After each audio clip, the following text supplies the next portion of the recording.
Muhsin from Saudi.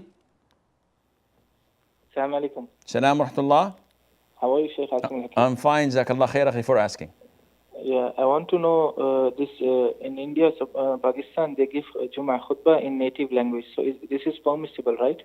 Okay. Because some people say that no, it should be only in Arabic. You cannot give in any other language other than Arabic.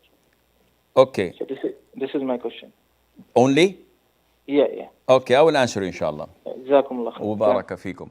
Muhsin is asking about a frequently asked question. That is, the people who live in non-Arab countries, such as India, Pakistan, Bangladesh, Singapore, Malaysia, Europe, the US, they do not know Arabic. The vast majority of the congregation do not know Arabic. So what's the ruling on giving a khutbah on a Friday, the sermon of Friday, in their local language? Scholars have differed. A lot of them said that this is not permissible, exactly as it is not permissible in, let's say, for salat. Does anyone say that if I'm not an Arab and I'm praying Fajr, I can pray the Fatiha in the translated language, not in Arabic? Can I say Allah the greatest and I make ruku' and may Allah answer the one who praises him instead of Sami Allahu liman hamida? The consensus is no, this is a no-go. You cannot do this at all. So they say that this is similar to Khutbat al-Jumu'ah. Other scholars said no. First of all, there is a big difference. The difference is that this is prescribed. Al-Fatiha is prescribed, but what is said in the khutbah is not prescribed. So the language is important in order to convey the message. I remember I went to Delhi, and not New Delhi. I went to the old city in India years ago.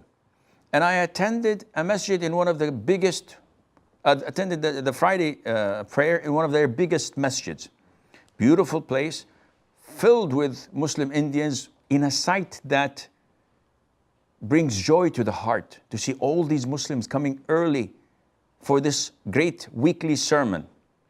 Then, after long anticipation, the Imam came with his staff, with his big turban, with his red beard, putting henna. I said, MashaAllah, following the sunnah, excellent. And then he started by saying, Alhamdulillah, wa salatu wassalam ala Rasulillah. And he gave 2 sermons in Arabic. Being a native, I did not understand a single word, though it was in Arabic.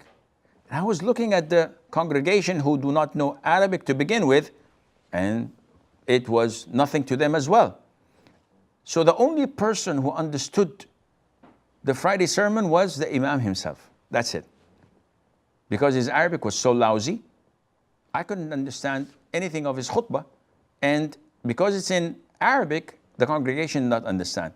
I came out and started thinking, this is the most important sermon of the week, if not the only sermon of the week that a Muslim gets to listen to.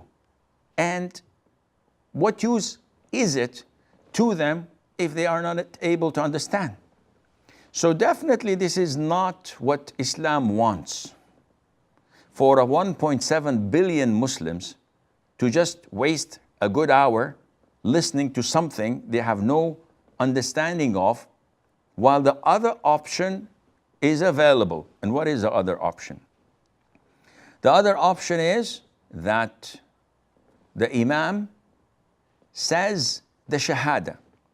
So he praises Allah. Inna alhamdulillah. This is Arabic. Wa ashhadu an la ilaha illallah wa ashhadu anna Muhammadan abduhu wa rasuluh. This is the Shahada in Arabic. Then he recites one ayah during the whole sermon. So if he says, Ya ayyuha alladhina amanu attaqullaha haqqa tuqatihi wa la tamutunna illa wa antum muslimun. This is an ayah.